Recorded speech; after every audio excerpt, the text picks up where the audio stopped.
Hello guys, welcome back my channel Puja day. কেমন আছো তোমরা? আই হোপ কি তোমরা খুবই ভালো আছো, আর আমিও খুবই ভালো আছি।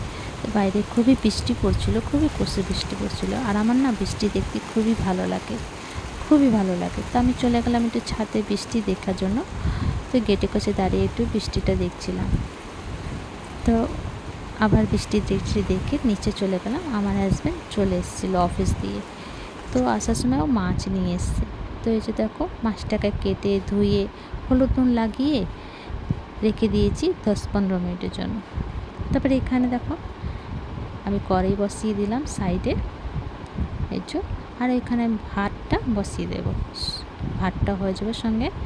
তো কড়াইটা গরম হয়ে গেছিলো, কড়াইয়ের মধ্যে দিয়ে দেবো সর্ষের তেল।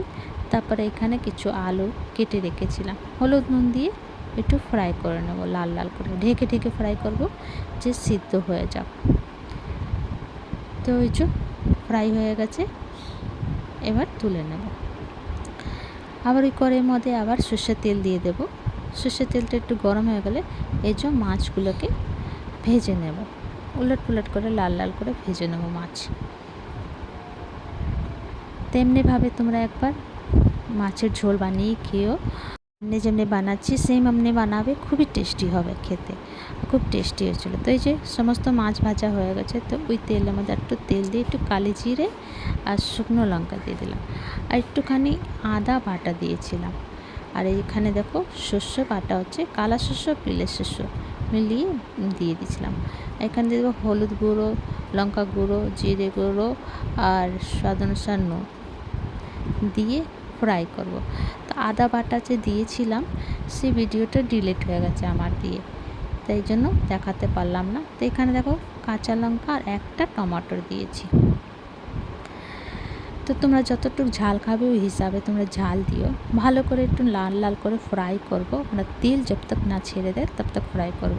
তো এখানে তেল আমার ছেড়ে দিয়েছিল, তারপরে এখানে জল দিয়ে দিলাম। তো নর্মালি জল দেব, তো যতটুকু গ্রেভি খাবে অতটুকু দেবো। তারপরে এখানে আলুটা ফ্রাই করে রেখেছিলাম, আলুটাকেও দিয়ে দেব। তারপর ফুটে গেলে এই যে মাছটাকে দিয়ে একটুখানি ফোটাবো। তো আমি সিম্পল টাইপের ভিডিও দেওয়ার চেষ্টা করছি তোমাদেরকে, আশা করি তোমরা খুবই ভালোবাসবে, খুব ভালোবাসা দেবে। তো এখানে দেখো মাছের ঝোল রেডি হয়ে গেছে। তো তোমাদেরকে আমার ভিডিওটা কেমন লাগলো? ভালো লাগলে প্লিজ লাইক, শেয়ার, কমেন্ট করো, সাবস্ক্রাইব করে দিও। আবার নতুন ভিডিওর সঙ্গে দেখা হবে। তো তোমরা সবাই ভালো থেকো, সুস্থ থেকো। ভিডিওটা কেমন লাগলো কমেন্ট করে জানিও। তেমনিভাবে একবার বানিয়ে খেও। তো ভিডিওটা এখানে শেষ করছি। Bye bye, take care.